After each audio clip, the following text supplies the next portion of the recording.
ভূস্বর্গ ভয়ঙ্কর ভার্সাস পথের পাঁচালী দ্বিতীয় পর্ব। কার পাল্লা ভারী? মে মাস উপলক্ষে সত্যজিৎ রায়ের ভূস্বর্গ ভয়ঙ্কর ফেলুদার কাহিনী আসছে। ফেলুদা চরিত্রে সব্যসাচী চক্রবর্তী, জটায়ু চরিত্রে জগন্নাথ বসু, সান্ডা সাসপেন্সে ফেলুদা, ব্যোমকেশ বক্সী, শার্লক হোমস, তারানাথ তান্ত্রিক, আলাদা রকমেরই একটা ফ্যান বেস রয়েছে। প্রায় 3-4 বছর পরে ফেলুদা কাহিনী ভূস্বর্গ ভয়ঙ্কর পথের পাঁচালী দ্বিতীয় পর্ব। প্রথম পর্বের ক্ষেত্রেই দর্শকরা যথেষ্ট ভালোবাসা দিয়েছে। পথের পাঁচালীকে অন্যরকমভাবে একটা ক্রিয়েট করেছে ফেলুদা তার নিজস্ব ক্রিয়েটিভিটির মাধ্যমে।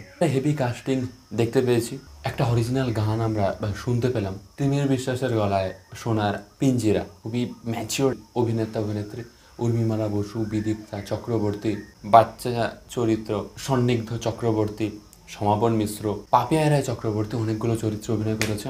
অঙ্কিতা দাস, সৌমেন চক্রবর্তী। পোস্টারটা সেটা অরিজিনাল দেখতে পাচ্ছি, গল্পে একটা অরিজিনাল মিউজিক আমরা দেখতে পাচ্ছি, যে সাউন্ড ডিজাইন সেটা বেশ ইন্টারেস্টিং রয়েছে, এবং এর মধ্যে যে ইমোশনাল অ্যাটাচমেন্ট সেটা দর্শকদেরকে ভীষণ রকমভাবে এই গল্পটার সঙ্গে একাত্ম করতে সাহায্য করেছে।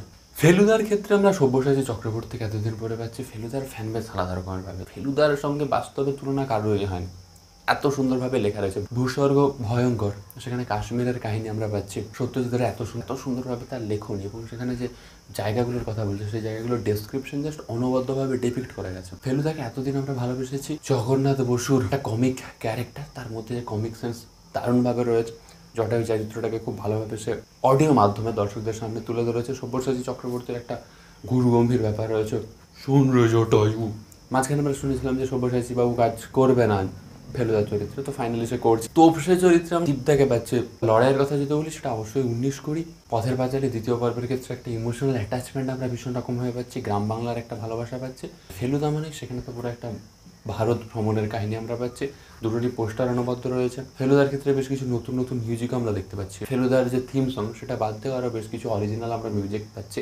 তো দুটো গল্পের ক্ষেত্রে অরিজিনালিটি ভীষণ রকমভাবে রয়েছে।